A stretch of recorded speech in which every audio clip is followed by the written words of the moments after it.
I'm really good at asking people for $30 a month. I'm good at that because I feel like that's something they can afford. Mhm. And with major donors, it's proportionally similar. I'm not asking them for 90% of their wealth, even though their wealth is unimaginable to me, honestly, right? I'm asking them to give the proportionate amount of $30 if I ask a fellow person in my socioeconomic bracket. Recognizing what we bring to the table and the value we bring to the table as fundraisers is so important. It's a shift I find that can make all the difference in reframing how we're coming at major gifts, recognizing the tremendous value that we as fundraisers and nonprofits are bringing to the table for the donor. It's not a one-sided situation, right? There are rich rewards and benefits on both sides. Something I talk with a lot of my clients about, this idea of stepping into a leadership role in the context of your donor meetings. How are you guiding the donor? How are you guiding the conversation? As opposed to being like, I'm in the back seat and the donor's driving. In what ways, because you're bringing tremendous value to the table, are you actually leading this conversation, right? Welcome back to The Small Nonprofit, the podcast where your passion meets action. Hey, hey, we're back with another episode of the Small Nonprofit Podcast. I'm here with Emma. Hi. Hi, Maria. Emma, I'm so excited to have you on here. I know that we got the chance to be on a panel together at Icon, so I wanted to introduce my listeners, my audience, to the amazing person that you are. Can you just introduce yourself? Yeah, absolutely. My name is Emma, and I work with fundraising teams to help them develop the skills, systems, and the strategies they need to raise more major gifts. And that's all founded in 25 years of frontline fundraising experience working with small, medium, large, and very large shops. So I love fundraising. I'm looking forward to our chat today. I'd love to jump into how you got started with major gifts specifically, because you've been fundraising for quite a bit. Has it always been major gifts, or how did that come to be? I call myself a strong generalist that ended up specializing in major gifts, which I think is really helpful from a fundraising strategy perspective. When I'm coming at major gift fundraising in any context, I always like to think of the holistic universe of our fundraising. I see way too often, especially at medium and larger shops, those silos start developing. But I think the only way we can be really successful is to understand the important role every element of fundraising has on the whole. So before I get on my soapbox about that, I'll tell you more about my start in major gifts. Gosh, back in 2002, now I'm really dating myself. I was recruited to manage the capital campaign at the 519 Community Center. And for those of you who aren't familiar, they do many things. One of the primary things they do are their LGBTQ community center in Toronto, the largest in the country, I would say, probably still. And that was very interesting. I often tell this story. I had been fundraising for quite a few years by then, but I hadn't had a lot of experience in major gifts. So I actually declined the offer when they came to me. I said, no, I'm not ready. I don't have the major gift experience. To their credit, they saw the potential in me and actually came back to me and said, no, we want you to reconsider. We're actually going to support you and coach you into this role in terms of helping you understand how a capital campaign works, how major gifts work. So I have to say I'm so grateful for having had that opportunity because, like so many of us, I didn't have confidence in my skills to be able to do it. That's how I got into it. And I just have always since then really been in love with major gifts, even though I have done a lot of generalist work. I really thrive and I'm so interested in these one-to-one relationships and the depth that you can really delve into when you're working one-to-one with donors. And the fact that you can have these deeper, more complex conversations with people, I just really, really enjoy that. And I find still to this day, I love it when I get to interview donors as a part of my strategy work, for example, with clients, because I'm so curious about What motivates them? What makes them tick? Like, why are they interested in this cause? What's the connection? So I personally love that about major gifts. I might break a rule in podcasting and say, what about you, Maria? Because I know you have experience in major gifts. Like, what do you like about it? Oh my god, I love everything about major gifts actually, but similar experience to you when I first started in major gifts, I was just like, I don't know if I can do this. I know that I'm an expert at monthly and annual, right? Like, that's but major, like, why would someone give me $50,000, Mhm. $100,000, $1,000,000, you know? It just seemed so daunting. I did a lot of learning through YouTube videos. I think Amy had a whole bunch of them up. I can't remember her last name right now, but Eisenstein, Amy Eisenstein. Yes. right, that's right, that Amy had a lot of videos around, like, you are not shaking people up, you are matchmaking. So you Mhm. are matching people who care about a cause with that cause. And then it made it feel a little bit easier, you know? And then also thinking, like, I'm really good at asking people for $30 a month. I'm good at that because I feel like that's something that they can afford. Mhm. And with major donors, it's proportionally similar. I'm not asking them for 90% of their wealth, even though their wealth is unimaginable to me, honestly, right? I'm asking them to give the proportionate amount of $30 if I ask a fellow person in my socioeconomic bracket, right? So it was very daunting at first. But once I started having those conversations, I was able to bring my own flavor to it. So talking about my own lived experience and about the things that I cared deeply about these specific causes and hearing from them about what they cared about was also really great. That unique and authentic relationship building. Mhm. With plan giving is something that I always love as well. So you get to talk about what is the impact that you want your life to have. And that's such a unique conversation to have with people who are not family, your very Mhm. close friends. So, like, building that bond is just so special, and yeah, I love major gifts. Plus, let's not forget that dopamine hit of like, "Oh my god, $25,000, you know, around the holiday season." Like, it's just like that dopamine, it's like, I'm crushing it. Nothing says that better than the zeros. I love that. Yeah. There is a definite thrill around closing a really big gift. It does not get old. It's interesting what you're saying, and it's raising for me what often comes between fundraisers and major gift or legacy giving conversations is fear. Especially in the legacy giving conversation, there is so much fear on the part of the fundraiser. But if you can get over that, I've had so many rich conversations with donors about exactly that, like the kind of legacy they want to leave behind them in the world. But so many fundraisers are like, well, that means I need to talk about somebody dying. When we are approaching it right, it can feel very scary. But once you get over that fear and start having these conversations, it's so rewarding. This is what I always like to remind fundraisers. It's not just rewarding for you as a fundraiser, it's so rewarding for the donor. I feel like I always hear that from people who are really good at major gifts. Oh, Like, they interesting. see this is an even playing ground instead of you're so much more above me and I'm just like this person who's coming to you hat in hand, like begging for you to give. And it's not how that works. Like those conversations are very rewarding for all the participants. And I just have always really enjoyed major gifts as a portfolio. Right? Something I talk with a lot of my clients about is this idea of stepping into a leadership role in the context of your donor meetings. How are you guiding the donor? How are you guiding the conversation?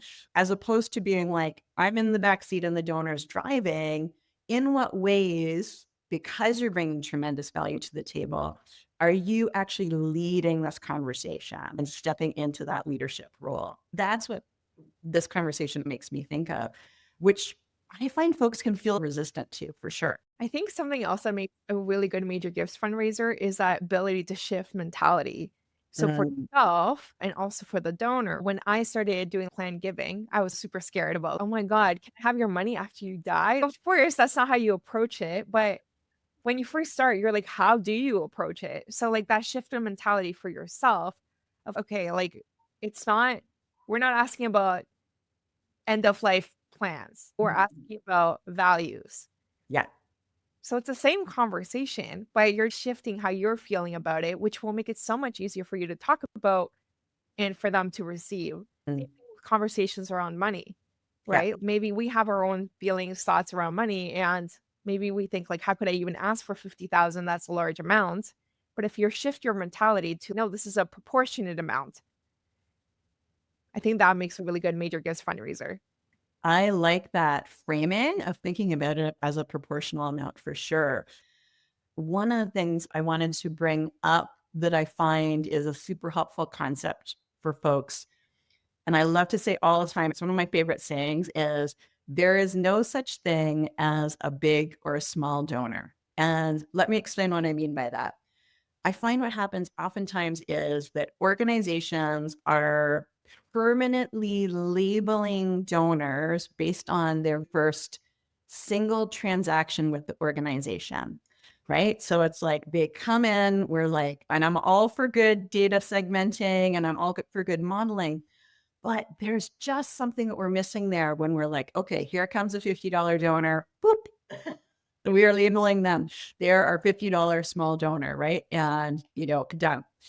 But what I'm seeing is a real pattern, and it's something that I learned, luckily, I feel like early on in my career, that we just can't do that. It's not actually indicative of what a donor is able to give, again, proportionate to their, income, their assets. So we're often making a mistake when we are really quickly jumping to labeling a donor as small donor because we don't necessarily know what they're able to do. And what I've seen, I'll tell a very quick story of when this really hit home for me when I was working in a small organization. We had a donor who was giving $75 a year to our year end holiday campaign, 10 years straight, right? Very loyal donor. And we happened to have an opportunity for this donor to engage, to meet with us. I think it was an open house. And we struck up a conversation with this donor, said, I really want to talk with you a little bit more about including a bequest to your organization in my will. It was great. We set up a second conversation. We started speaking about like, what do you want to achieve and what values are fueling this? Because it was such a values driven decision on her part. And ultimately, she decided to leave a really significant gift in her lifetime because she wanted to see the impact of it while she was still alive. And that $75 a year donor gave $250,000 as a single gift because she wanted to see the impact she was having.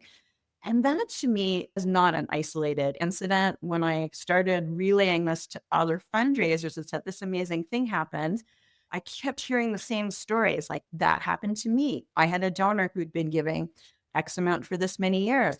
This is one of the advantages of major gift fundraising in a smaller shop.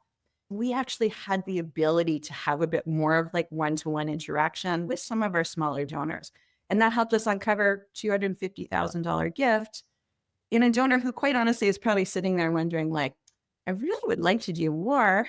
I wish they would engage with me or ask me, but I've heard that from so many folks and in larger scales, much larger scales, even than 75 to $250,000. I've heard of $50 membership to $8 million request. I've heard $1,500 to $1.5 million. And now I keep taking over the podcast interviewer question, but I'm like, what are you, Rianne? What's your favorite? There is no such thing as a big or small donor story. Do you have a good story to share?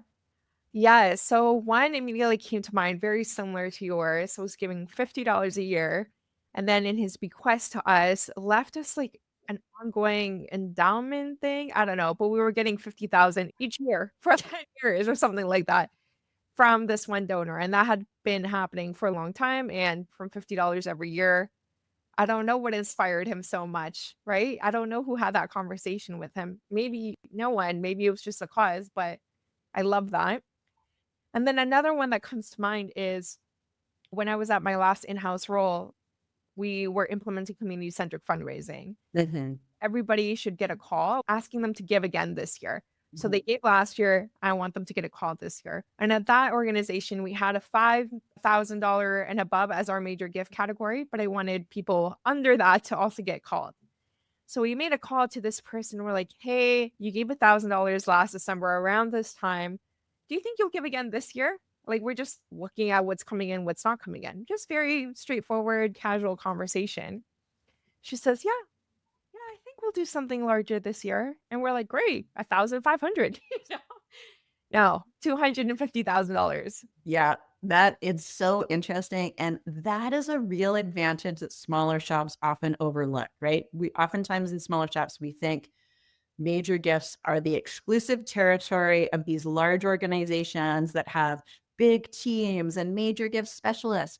Because I have that unique perspective of having worked at small, medium, large, and very large organizations, I can tell you, based on my experience, actually, there's a huge advantage to being smaller when you're talking about major gifts. And I think there's a few reasons for that. One is you can actually more easily enact what we're talking about here, like a phone call to all of your donors, regardless of size, or extending an invitation. In this case, in our 75 to 250,000, I think we were looking at length of giving as opposed to how much they were giving.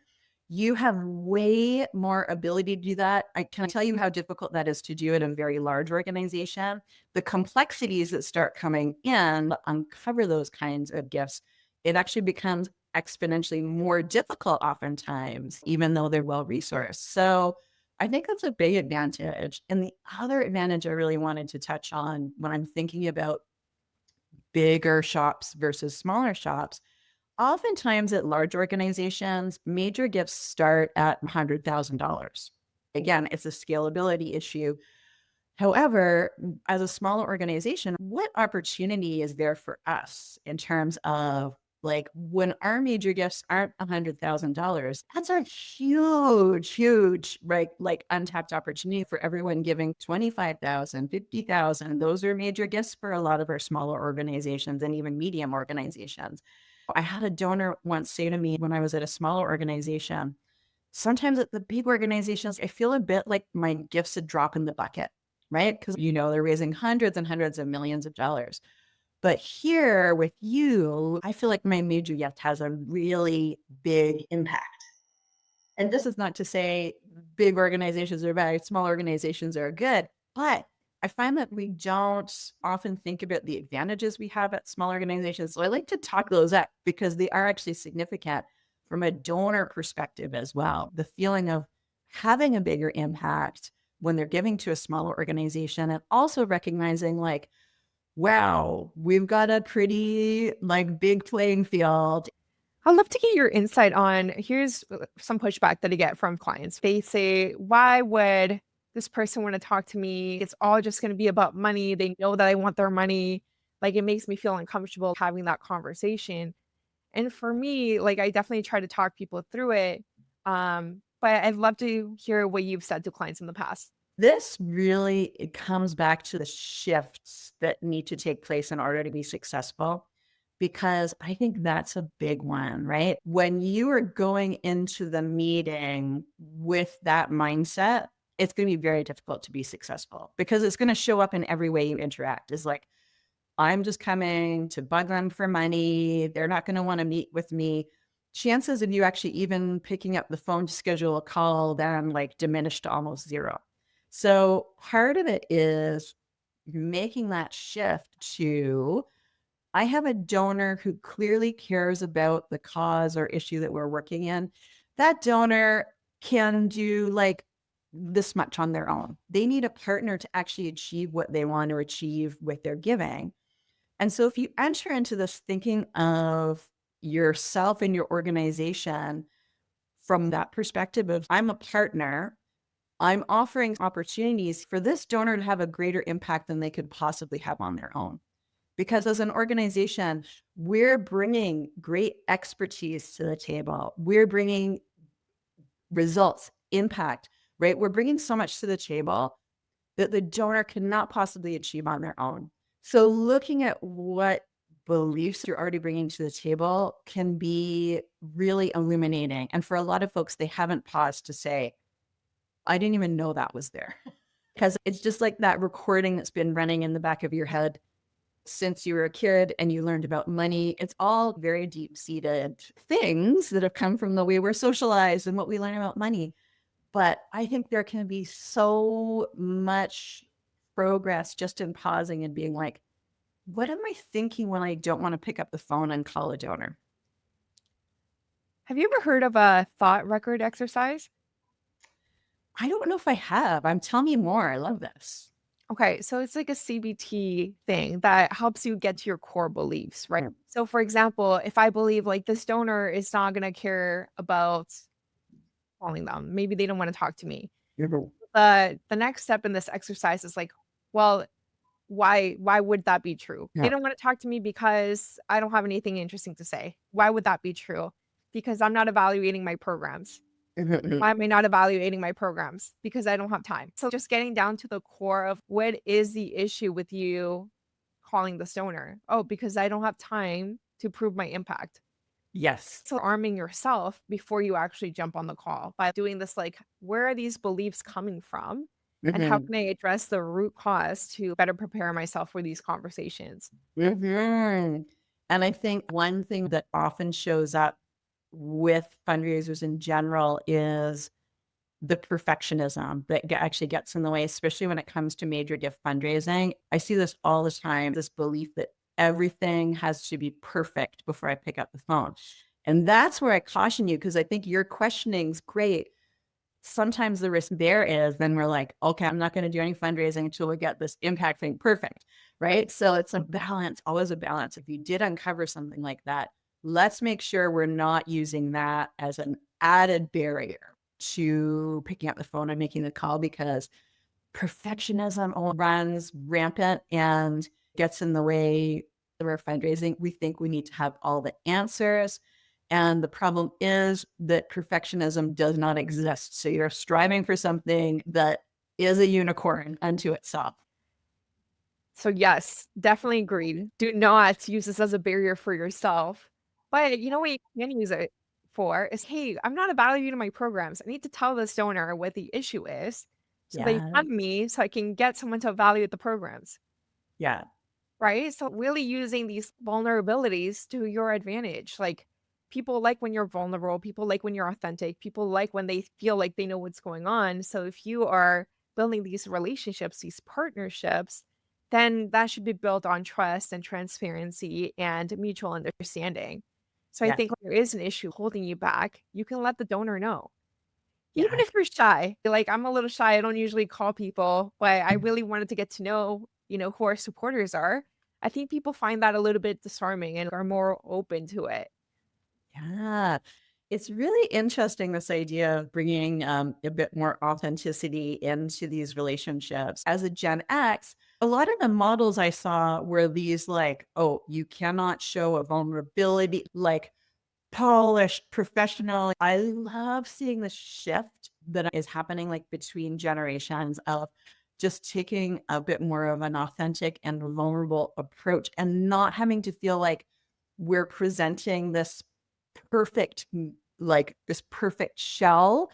And I think this shows up so strongly in major gifts, especially. There's a perception of how you need to show up, what you need to look like, how you are speaking. And I think it actually is to our detriment and it's actually folding us back in many ways.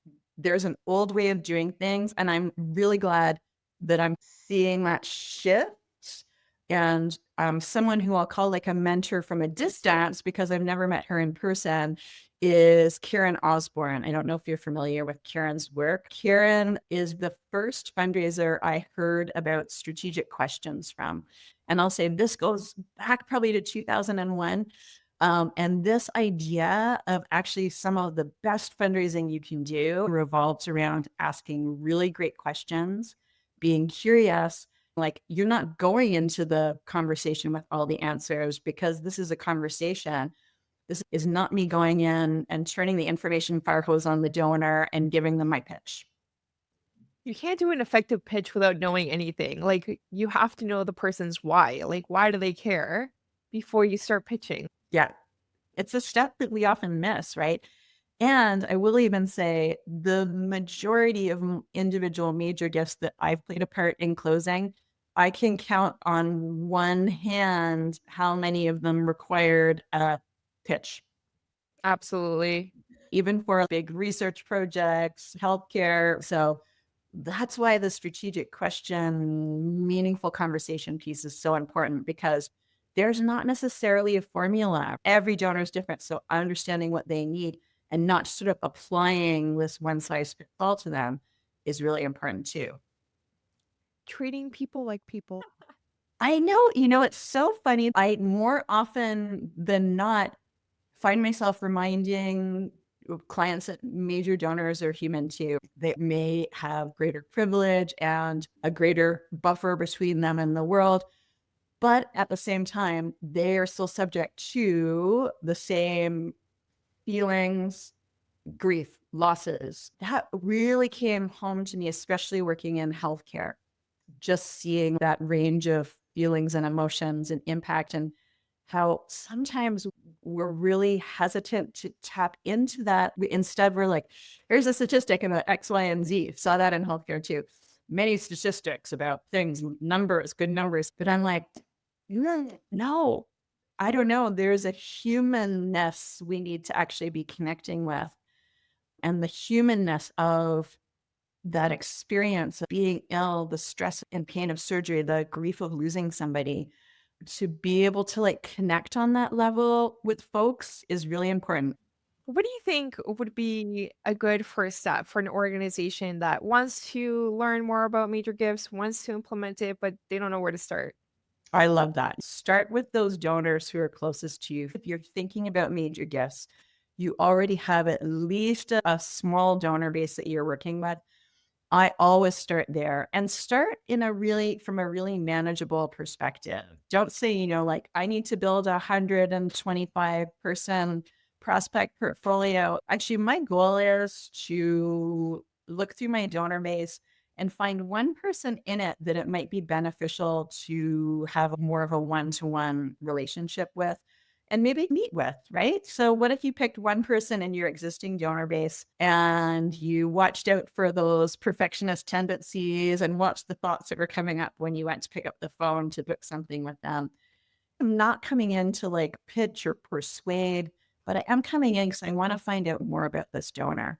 What is it that motivates their giving? How did they first get involved with the organization? I'm really curious about that. Why do they like giving here? Just going into the conversation in the spirit of, I want to find out more about what makes this donor tick. And my biggest tip for you is when you are contacting someone to have a meeting, don't get overwhelmed, think you need to get it perfect. Don't think you need to have all the answers, but also to think about what's in it for me as the donor, right? Oftentimes when folks are trying to book meetings, it looks a little bit like this. Emma, I'd love to come to you. I want to give you an update. It's been a great year at XYZ nonprofit. I've been doing tons of things. I want to come to you with a program update. So it's like, what's in it for me? But if instead someone came to me and was curious about, I'd love to talk with you more about, I noticed you've been giving to our organization for 5 years. I'd love to talk more about, you know, why is this important to you and what's motivating your giving? And understand a bit more about your philanthropic priorities, making it more about the donor in the sense of people are much more inclined to be like, oh, I can talk a bit more about this and this, as opposed to being like, oh, I'm going to be listening to a lot of numbers and stats and be one way. So thinking about what works for you and your organization. Every organization is different, but what's in it for them to meet? It doesn't have to be really complicated. Sometimes it can be about, I'm really curious, you've been giving for so long, would love to hear more about the kind of impact that you want to achieve with your giving. It's like keeping it simple. And maybe you're just looking for one person to meet with and start flexing those relationship deepening muscles, flexing the curiosity muscle. How about you? You worked with a lot of small organizations. What's your pro tip for getting started? I think looking at the people who are already giving so much, like your volunteers, Mhm.